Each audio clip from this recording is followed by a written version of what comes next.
这是至今还未退完押金的 offer， 出厂价200元，这是新28大杠，售价700元，而这是一众环法车队还在用的闪电 S-Works Triumph SL7， 价格直接突破10万元。但这并不是个例，这个价位的公路车还有很多，都是一个架子2个轮子，自行车凭什么卖这么贵？本期视频就让我们来深挖这些顶级公路车的秘密。我们之前的视频讲过，决定一辆自行车价格的就是车架、轮组、套件，当然涂装也值钱，但这个就没有上限了。像 Colnago 的黄金 C68， 自行车圈知名的崔克蝴蝶，以及还有爱马仕的自行车，这种就不在我们的讨论范围内。而一台自行车之所以能卖到10万元，是因为它使用的材料真的达到了军工或航天级别，这可不是什么闲鱼女生自用997军工飞矿690战术核显卡，而是真军工航天级，一发就可以摧毁一个航母战斗群。在自行车圈流传着一句话，想知道自行车的级别，看套件就对了。目前国内主流的套件品牌分为禧玛诺和速联，这里我就以禧玛诺为例。禧玛诺的竞赛套件分别为105、UT、DA， 这3大套件如果不细看的话是没有太大区别的，但 DA 却是最轻以及使用碳和钛纤维最多的套件。为了最直观的了解禧玛诺竞赛级套件的区别，我也简单整理了一份105 UT DA 部件的重量表单，有需要的大家可以暂停观看。在手边上 ，DA 和 UT 变速杆使用碳纤维增强塑料支架和碳纤维变速杆，而105则采用玻璃纤维增强塑料支架和铝制变速杆，这样 DA 比105轻了73克。105的曲柄采用的是一体式的链轮设计，内链轮和外链轮一起机加工，通过花件连接在一起，而 DA 的内链轮是2个独立的部件，这允许更多的材料进行机加工，减轻重量，这让 DA 的牙盘会比105轻69克。飞轮105齿轮组使用的铝制中轴和镀镍钢锁环将较大的齿轮固定在一起。UT 齿轮组通过碳铝制中轴和阳极氧化铝锁环减轻重量。DA 则是更进一步，5个最大齿轮都由钛制成，让 DA 比105轻了108克。总的来说 ，DA 相比105去除了多余材料，使用了更轻的材料来减轻重量。套件对于骑行感受的影响是一个非常主观的事情，但 DA 肯定就是禧玛诺当下无妥协、性能最高、重量最轻的公路车组件。车架作为自行车的主体，想要追求轻量化，就得用碳纤维，但碳纤维同样也是分级别的，一般来说分为标准模量、中等模量、高模量。标准模量是最常见的碳纤维种类，代表为东丽 T300、T700 系列，刚度是最低的，但是它依旧比铝在刚性和轻量化上强不少，多用于入门碳纤维车型以及头管周围的高应力区域和下管等区域。中等模量呢，代表为东丽 T800、T1000、T1100 系列，比前者刚性更好，但也更贵，多用于高端车架上，如坐管、上管、下管和头管的一部分。高模量的代表为东丽的 M 系列，比前者刚性更好，但牺牲了一定强度。一般来说，高端车架中可能会有25%的高模量碳纤维用在需要额外横向刚度的区域，如下管、坐管等。公路车可能倾向于选择中等或高模量以增加刚度，3D 可能选择标准或中等模量以提供更好的抗冲击性。具体情况会根据不同品牌、不同产品而定。就拿目前唯一一个拿过15次环法冠军的皮纳来说，Dogma F 车架使用的碳纤维是东丽的 T1001，也是目前世界上顶级的碳纤维之一，抗拉强度达到了7000 mpA， 抗拉模量324 G-PA， 分别是铝架自行车常用的6系铝合金的24倍和4.7倍，其产品定位于飞机主成立结构、火箭等场景。前段时间美国 Overair 的 Butterfly 原型飞机就是使用 T1001，不过自行车品牌一年所使用的碳纤维总量并不多，可能还不到3架波音787客机的用量。世界知名自行车赛事环法最早推出碳纤维车型的应该是1986年格雷格勒蒙德的 Look KG86， 单从外观上来看，这台自行车和当时的铝架车型几乎一模一样，但重量整体却轻了1公斤，这对于职业赛场来说想输都难。毫无疑问，勒蒙德赢得了89和90年的2届环法冠军。不过真正把碳纤维在环法赛场上发扬光大的还是崔克以及7连冠的药神阿姆斯特朗。虽然服用兴奋剂可耻，但也不可否认，世界上最贵的8辆自行车中有4台是崔克，而这4台崔克都是阿姆斯特朗的座驾，以及它也确实大范围的普及了碳纤维在自行车职业赛场的使用。崔克所使用的碳纤维名为 OCLV， 目前顶级为 OCLV 800，这里的800并不是东丽的 T800，而是崔克自己的碳纤维技术标号。虽然说这个技术是崔克的机密，但我依旧还是找到了一些蛛丝马迹。OCLV 是崔克与一家平平无奇的 Radius Engineering 公司合作开发的。如果你是一个航空迷，那么们或许听过这家公司的一些客户：空客、波音，全世界最大的国防承包商洛克希德马丁，世界上第4大军工生产商、最大的雷达制造商诺斯洛普·格鲁曼，最大的飞机发动机生产商通用电气航空等等。再一次改变自行车赛事格局的，则为1992年的莲花工程。莲花工程首次将空气动力学设计融入到了自行车设计中，彻底改变了传统的自行车样式，这让克里斯·伯德曼在1992年成为72年来第一位在奥运会上获得自行车金牌的英国人。在环法赛事上 ，UCI 为了安全考虑，设立了6.8千克的重量限制，这既是为了公平，也是为了保障选手的安全。关注赛车运动的朋友应该听过 WRC B 组，这是一个对参赛车企几乎无规则无限制的拉力赛组别。当时的兰奇亚为了和主宰该赛事的奥迪竞争，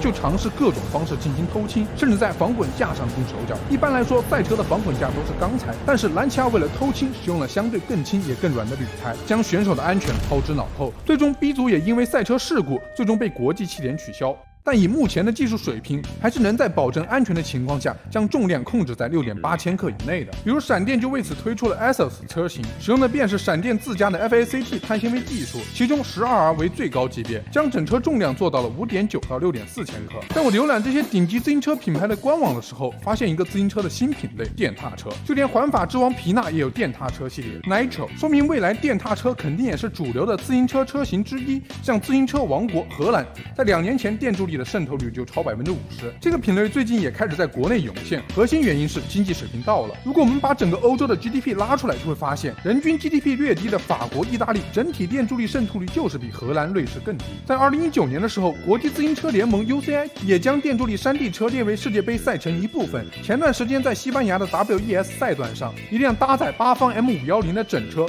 就获得了 EMTB 的第3名。当然，电踏车肯定是无法取代自行车的，只能作为自行车的一个品类。毕竟二者的乐趣完全不一样，而且核心的一点在于，人啥都可以不服，那就是不能不服老。20岁爬个坡、环个湖、环个中国，那都是轻轻松松。40岁之后再想跟上年轻人的节奏，就可能有些困难了。而且对于山地和速降骑手来说，电踏车也是福音，放坡有多爽，上坡就有多累，爬过山的都懂。但电踏车作为自行车的一种消费升级，也不是闭着眼睛买就可以了，同样需要慎重。因为从结构上来说，电踏车在自行车的基础上多了电机、电池、仪表3大部件，其中最为核心的便是电机。电踏车采用的电机大致分为2种，整合在轮毂中的轮毂电机，安装在车架5通处的中置电机。安装轮毂电机并不需要对车架做任何改装，不同于中置电机受限于体积、零部件，轮毂电机更容易做出大功率，因此很适合发烧友 DIY 改装。缺点在于簧下质量偏高，以及无法做的和传统自行车一样改装升级。中置电机因为设计在5通处，把所有的传感器都集中在中置箱内，仅有一条电线伸出去链接到车把仪表，其他地方都和传统自行车一致，可以随意更换套件和轮组，但缺点比轮毂电机贵。目前国内因为电踏车同时符合碳中和和品牌出海2大趋势，让不少产品力不行的企业都拿到了投资人的资金支持。整个市场有些鱼龙混杂，最明显的地方就是电机不跟脚，电机太快会有种踏空的感觉，太慢又会有一种拖拉感，只有恰到好处的助力才能人车合一。但要做好人车合一的关键在于电机的传感器，目前行业内的最优解就是利用磁电转换原理的一举传感器，简单来说就是通过检测踩踏的力道来判断需要给到多少助力。这类传感器的响应速度可以做到毫秒级，几乎零延迟，骑行体验更加自然。目前能掌握力矩传感器的企业不多，只有博士、八方、西马诺等品牌。具体到产品，比如八方 M820 主打轻量化的公路， M510 主打大扭矩的山地等等。我也顺带看了一下国内的目前在售的一些电踏车产品，也根据不同价位整理出一个推荐购买的电助力车型和品牌。综合来看，在1到2万这个价格区间，可以看看宇宙 E-Bike 布鲁莱斯；2到3万迪卡侬宇宙 E-Bike 布鲁莱斯混世；3万以上可以看看岩阳动力，这些品牌都是不错的。详细车型和价格，有需要的大家可以暂停观看。接着说回顶级自行车，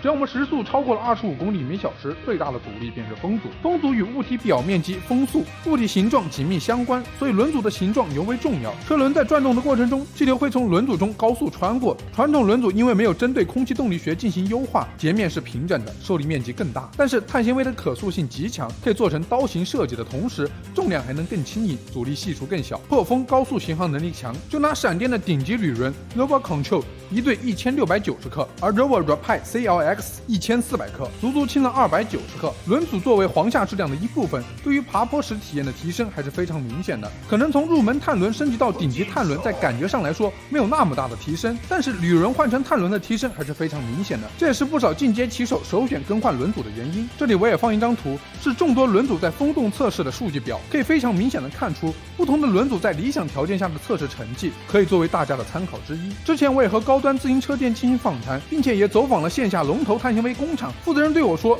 碳轮对生产工艺的要求是很高的，碳纤维长丝的粗细约为0.01毫米到0.04毫米，也就是一根头发丝粗细的一半。再把这种长丝编织成碳布后，还需要用工具和机床将碳布裁成需要的大小，堆叠覆盖到模具上，最后再高温烤制。而轮圈成型后，还需要钻孔、打磨、喷漆等工作，一般生产一个轮圈需要15到30天时间。正是因为这些复杂繁琐并更加严苛的制作流程，导致碳纤维会有比铝合金更高的报废率。正常来说，不合格的碳纤维制品都是要强制报废的，但是总有部分厂家为了赌不会出事，通过闲鱼以高性价比碳轮、碳价进行售卖。但是这种品控不合格的产品，很有可能在多次骑行中出现断裂，导致摔车。而在公路圈中流传着一句话：全球碳纤维看中国，中国碳纤维看厦门，就导致很多不合格的碳制品被蒙冤冠上了厦门碳的名号。这一点我还是觉得有必要给厦门证明的。目前公路车圈的顶级轮王应该是 Lightweight， 一对轮组的售价就超过了5万元，都能赶上一台50红光 mini EV 了。它之所以能这么贵，得益于其独特的 V 型结构、碳纤维花鼓和标志性的碳纤维辐条，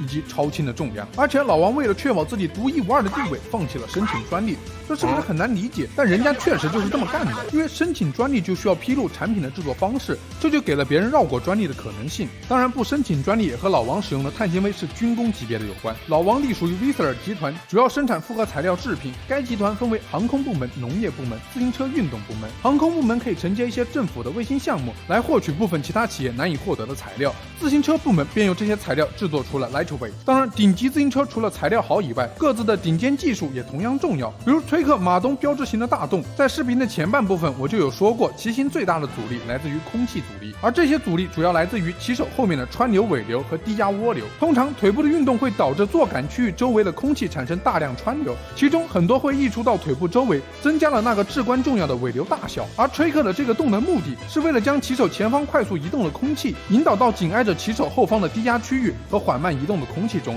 从而减少空气阻力。再比如 Bianchi 的 Counterwheel 技术，简单来说就是在碳纤维夹层中有一层专门用于吸收振动感的棉弹性材料。根据 Bianchi 自己说，可以减少高达75%的路面振动。从视频中的乒乓球振动幅度也能明显看出减震的效果，并且最终 Counterwheel 也被运用到了 NASA 的航天技术中。在当下社会，人们越来越追求高品质的生活体验，一辆好的自行车确实能带来更好的体验，但我们不能忽略，自行车是一种运动方式，是我们与大自然互动、体验世界的工具。选择一款符合自己预算和需求的车型，骑上它，深入大自然的怀抱，感受每一个瞬间，享受途中的每一缕风、每一片叶，让每次骑行都成为一次与自己对话的旅程，将其看作是一次心灵的放飞，一种对生活的热爱和追求。